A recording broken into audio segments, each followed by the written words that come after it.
Howdy YouTube. For today's video I want to talk about 5 more things that Outriders needs in the game. If you haven't checked out my other video on 5 things Outriders needs, then click the link in the top right corner right now. With all that out of the way, one of the most important things that People Can Fly needs to implement into the game is some sort of shooting range similar to how the Division has set theirs up. Just a small room with a few targets set as close range, mid range and long range so that you can run into it and test out your build. It will want a restock box, a bank box and possibly a crafting station inside the room so you don't have to run around too much when testing out your builds. This will really help the game's community as it will allow all the theory crafters and just any player really to head into the room and check their DPS output. Plus also it's a great way for us to test certain things, a lot to do with if the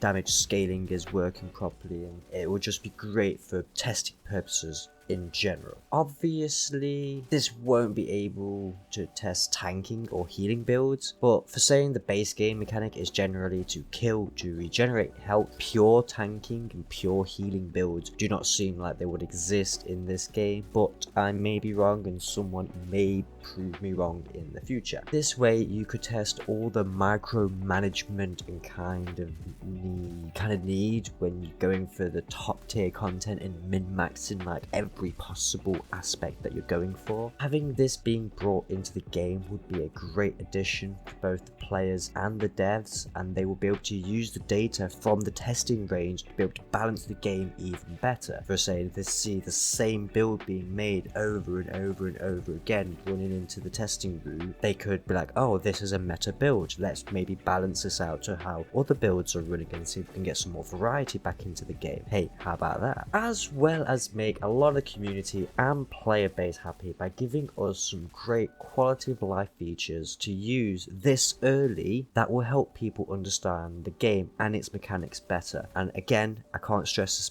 this point enough, but the earlier that this can get implemented, the better it will be. Moving on, the next feature that would be a great addition to the game would be some sort of true raids. Now in my opinion, the expeditions we currently have are like dungeons from other games, and where they are a tough challenge, yes, but not quite the hardest group content in the game. A raid should consist of at least 2 groups of players having to work together against a horde of enemies with either puzzles or mechanics to deal with in order to survive to get to the boss encounter, and then beat that boss encounter to obtain that sweet raid loot. These may already be being planned for future releases, but as they are not currently in the game and I have found no confirmed information stating that we will be getting any raid like content, I believe it is something that deserves a spot in this video. And now I would like to just take a quick minute to ask you to subscribe to the channel and help me reach my goal of 500 subscribers. Also, if you like the video, then give it a thumbs up to help it out with the YouTube algorithm. Back to the video.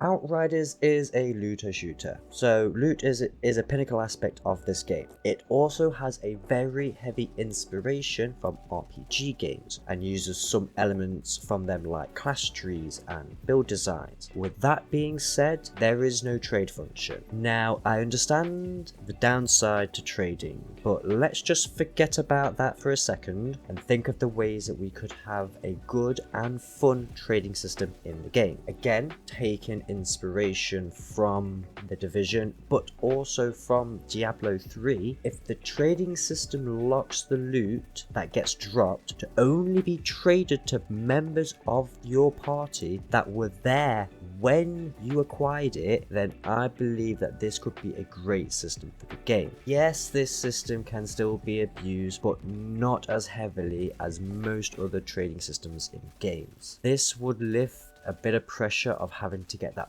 perfect god rolled item yourself for everything in every slot for every character that you want to get it for. As long as you were there and helped out getting that loot, then the other player should be allowed to choose to trade or give another player those items. With this, your friend could get that perfect gun you've been spending days trying to get, and he already has it. They could just give it to you in exchange for something that you got that they want, or something that you may get in the future whilst gaming with them, or just because they're nice, they want to see you happy and they're a good friend to you, and they're just going to give it to you for free. So this type of trading system would be a blessing for the game, in my honest opinion, even if it does have a few negative side effects that come along with the community possibly abusing it or doing other things with it, like selling items or selling spots in groups to farm for items and so on and so forth. But moving on, something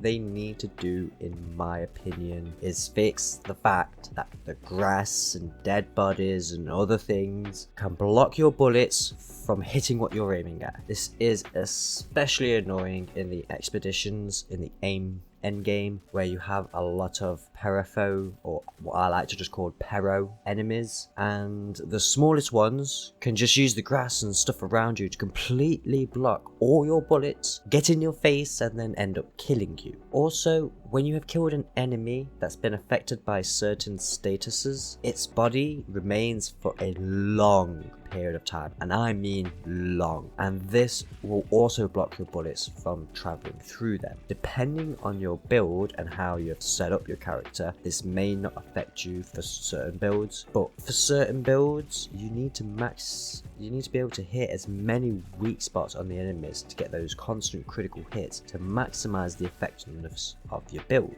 And all this leads me on to my last point for this video. I really wish they would bring out a bullet skill for the Devastator, so then all 4 classes would have access to a bullet skill build. To tie this into my previous point, I would think that this new bullet skill will be able to over penetrate targets and thus make my previous point mute. I have also just remembered that the Pyromancer's bullet skill does over penetrate targets, but I still feel like these bodies and grass block that over penetration, so to me that still needs being addressed either way. Currently there's only just the Pyromancer skill that over penetrates, but again, like I said, I don't believe it over penetrates the dead corpses of enemies and the grass and small little things that you would expect the bullets to travel through. Obviously big walls and concrete like mountains and stuff like that, of course bullets won't go through them, but grass especially grass, it's just the grass and a lot of story missions and expeditions that just get in your way. But yes, I digressed very badly there. Currently there is no bullet skill that inflicts bleed, and since bleed synergizes with the Devastator class very well, this would be a perfect match. The mods and other effects from the skill tree could involve in it reducing the armor of an enemy as well, or even just a flat boost to armor piercing when the skill is active, or it could even reduce the time elite enemies are resistant to interrupt effects when damaging them with these bullets when the skill is active. But I understand this would be a pretty big ask to implement into the game now, but if they were to expand on the current classes in DLCs or just future updates, I would love to see a bullet skill ability be available to all classes in the game and future classes in the game, since guns and shooting things are kind of one of the biggest aspects of the game, and each class has a tree dedicated to weapon damage and shooting things. So I really think a bullet ability for the Devastator would just be very good and nicely balance out the whole issues between some of the classes. So I thank you for your viewership, and I would like to ask you one last time to drop a like on the video to help me out with the YouTube algorithm, and if you want to see more of my content, then just hit that subscribe button and hit the bell if you want to get notifications on any new videos I upload. If you want to chat to me and other awesome gamers, then hit that Discord link in the video description down below and get yourself in one of the best gaming community servers there are. With all that being said, it's time to end the video, so I hope you all keep safe, keep well, and I'll catch you later.